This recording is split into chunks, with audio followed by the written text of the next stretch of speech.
मैं भरत कुंड पे खड़ा हूँ और भरत कुंड बहुत ही, अगर हम बात करें भगवान राम की, तो भगवान राम के जीवन से जुड़ा हुआ बहुत ही ऐतिहासिक स्थल है। क्योंकि भरत कुंड ही वो स्थल है जब प्रभु श्री राम 14 वर्ष के वनवास पर चले गए, तो जो उनके छोटे भाई भरत थे वो अपने माता पिता से जिद करके इस स्थल पर आए, उस राज दरबार से निकलकर, और उन्होंने यहाँ तपस्या शुरू की। और उन्होंने बोला कि जब तक मेरे बड़े भैया लौटकर वनवास से नहीं आएंगे मैं यहीं रहूंगा। और उन्होंने हमारे ठीक पीछे दाहिने बाएं साइड एक स्थली है, तपोस्थली, वहां पर उन्होंने तपस्या की 14 वर्षों तक। और ये कुंड उनके नाम पर ही बनाया गया है। ऐसा भी कहा जाता है कि इस स्थल का जो नाम है वो नंदीग्राम था, क्योंकि जब जो नंदी थे भगवान शिव शंकर की सवारी, उन्होंने भी यहाँ आकर एक तपस्या की थी, पूजा की थी। लेकिन धीरे धीरे इस कुंड का नाम नंदीग्राम से जगह का नाम भरत कुंड हो गया। और ये भरत कुंड आप मेरे पीछे देख सकते हैं, और मंदिर बनाया गया है। यहाँ भी आरती हो रही थी। अभी तो शाम का समय है, लगभग 5:30 बजने को आए, लेकिन जब हम यहाँ पहुंचे थे तो बड़ी संख्या में श्रद्धालु जो है वो इस कुंड में आ रहे थे। हालांकि अयोध्या से जो रामलला का जहाँ प्राण प्रतिष्ठा होना है, उस स्थल से ये जो भरत कुंड की दूरी है लगभग 12 से 14 किलोमीटर की दूरी है। तो बहुत ज्यादा जो लोग आ रहे हैं वो शहर में जा रहे हैं, वो हनुमानगढ़ी जा रहे हैं, रामलला के दर्शन को जा रहे हैं, या फिर वो जो नया मंदिर बन रहा है वहां पर जाएंगे। लेकिन जो भी पौराणिक मान्यताओं वाली जगहें हैं, उन जगहों पर के बारे में लोगों को जानकारी नहीं है, इसलिए यहाँ थोड़ी सी भीड़ कम है। हालांकि जब हम आए थे तो लोग स्नान वगैरह कर रहे थे, अभी आरती हाल ही में खत्म हुई है। लेकिन ये एक पौराणिक मान्यता है कि जब तक प्रभु श्री राम वनवास से नहीं लौटे तब तक भरत यहाँ पर अपना जो है तपस्या करते रहे। और एक ये भी कहा जाता है कि वो जमीन से 4 फुट नीचे गड्ढा खोदकर उसमें वो सोते थे कि मेरे भैया को जंगल में कष्ट हो रहा है तो मैं क्यों यहाँ सुख भोगूं। और साथ ही ये भी कहा जाता है कि जो भरत थे वो उन्होंने ठीक वैसे ही वेशभूषा धारण की जैसी प्रभु श्री राम ने वनवास जाते समय की थी। मेरे साथ अभिषेक है। अभिषेक, आप अयोध्या के रहने वाले हैं, आप लगातार अयोध्या पर रिसर्च करते रहते हैं, जरा दर्शकों को बताइए कि क्या इसकी स्थल की जो पूरी मान्यता है। देखिए, सबसे पहले तो इस स्थान का नाम नंदीग्राम है, और नंदीग्राम इसीलिए है कि की जो सवारी है नंदी जी, वो यहाँ पर आए, उन्होंने तपस्या की, तो लोग पहले से नंदीग्राम ही जानते थे। लेकिन त्रेता युग में जब भगवान राम जाते हैं वनवास में और भरत जी, शत्रुघ्न जी अपने ननिहाल से वापस आते हैं, तो उनको ज्ञात होता है कि भाई को वनवास हो गया है और मुझे राज्य मिल गया है। तो बड़ा उनको क्रोध आता है, उनको दुख होता है कि ऐसा कैसे हो सकता है। तो वो पता करते हैं कि राम जी कहाँ गए होंगे, तो उनको मालूम होता है कि वो अब चित्रकूट की तरफ प्रस्थान कर गए हैं। तो जब वो यहाँ से जाते हैं तो राज्याभिषेक की सारी सामग्रियां लेकर जाते हैं, मुकुट लेकर जाते हैं कि राम जी का हम उनका राज्याभिषेक करेंगे, उनको अयोध्या वापस लेकर आएंगे। लेकिन जनक जी के कहने पर देखिए मंत्रणा होती है कि देखिए ठीक है, वो पिताजी का वनवास है, क्योंकि रघुकुल की जो रीत है, रघुकुल रीत सदा चली आई, प्राण जाए पर वचन न जाए। तो वचन का पालन करने के लिए यहाँ पर कैसे राजा हुए हैं जिन्होंने अपने प्राण भी त्याग दिए हैं। तो ऐसे में जब राम जी निकलते हैं तो वचन झूठा ना जाए, इसलिए जब भरत जी वापस आते हैं तो कहा जाता है कि जब सप्त जा रहे थे राज्याभिषेक के लिए तो सप्त तीर्थों का जल लेकर गए थे, 7 नदियों का जल था वो। तो जब उनका जल उन्होंने राज्याभिषेक कर दिया तो खड़ाऊ लेकर वापस आने लगे, तो साथ में वो जल भी लेकर आए। पास में ही 100 मीटर की दूरी पर उनका स्थान है जहाँ पर वो रहते थे।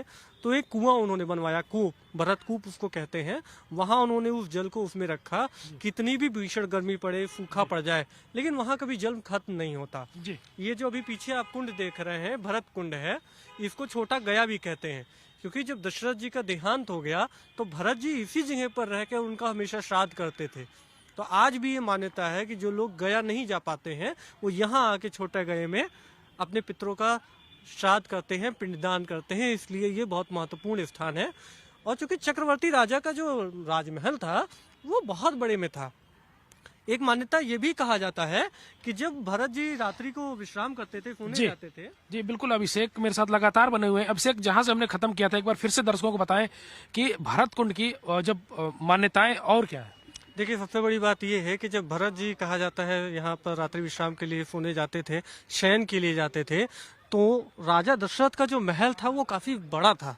अयोध्या जो राम मंदिर आप देख रहे हैं ये लगभग वहां से 20 किलोमीटर लगभग है, इतना बड़ा उनका महल था। ये कहानी है, किदवंती है। तो जब मांडवी देखती थी, उनकी धर्मपत्नी भरत की पत्नी मांडवी देखती थी कि यहाँ दिया बुझ गया है, तब वो शयन करने जाती थी। आप देखिए कितनी बड़ी बातें हैं। एक मान्यता ये भी है कि जब जो भारत जब यहाँ तपस्या कर रहे थे, तो जो उनकी धर्म पत्नी थी मांडवी, वो महल से देखती थी कि जब तक भरत जी के आश्रम का जो दिया है वो नहीं बुझ जाता था, तब तक वो शयन नहीं करती, यानी सोती नहीं थी, वो अपने पति के सोने का इंतजार करती थी।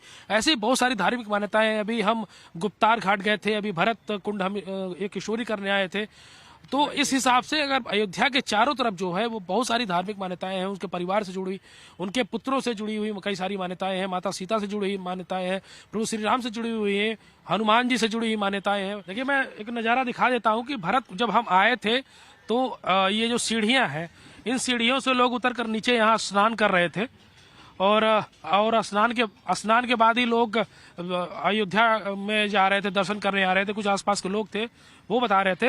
हमारे साथ अभिषेक बने हुए हैं। अभिषेक, जरा बताएं लोगों को। देखिए, जब भरत जी यहाँ आ गए 14 वर्षों तक उन्होंने भी एक तरीके से वनवास ही काटा है।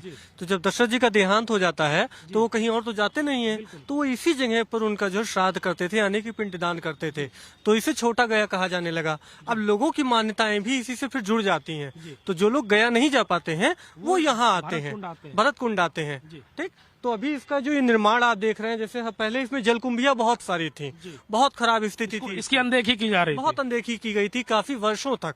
कई सरकारें आई, जैसा कि मैंने पहले ही बताया कि अन्य सरकारें अयोध्या के लिए कहती थी बजट नहीं है, लेकिन आज आप आंखें खोल के देखिए, यानी बजट ही बजट है ना। तो धार्मिक की रक्षा के लिए, धर्म को बढ़ाने के लिए, राम राज्य के लिए जिस तरह से की योगी सरकार कार्य कर रही है, किसी ने नहीं किया है।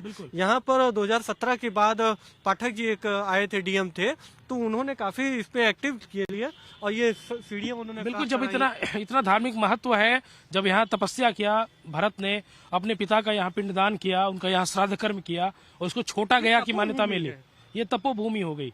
तो इसकी अनदेखी करना कहीं न कहीं बिल्कुल जायज नहीं था। लेकिन हालांकि प्रशासन जो है वो सुध ले रहा है, और इस जो स्थल है, और हम अभी आ रहे थे जब यहाँ, तो हमने देखा कि सड़कों को बेहतर किया जा रहा है, और यहाँ आने वाले रास्तों को सुधारा जा रहा है, और भरत कुंड की भी मान्यता, भरत कुंड की जानकारी भी लोगों तक पहुंचे, उसके लिए भी प्रशासन रानू कई सारे कार्य कर रहा है। तो भरत से जुड़ी हुई ये एक स्थल है भरत कुंड। हमारे बाईं तरफ जो है एक छोटा सा 100 मीटर दूर एक मंदिर है, वहाँ तपस्या स्थल है। और लेकिन हम अभी खड़े हुए कुंड पे हैं, आपको शायद यहाँ से दिखे ना, लेकिन हमारे ठीक पीछे ही वो तपस्या स्थल है जहाँ भरत तपस्या करते थे। और उसके ठीक आप जब पूरब साइड में जाएंगे तब आप तो उधर महल था, तो वहां से जो मांडवी थी उनकी पत्नी, वो उनको देखा करती थी।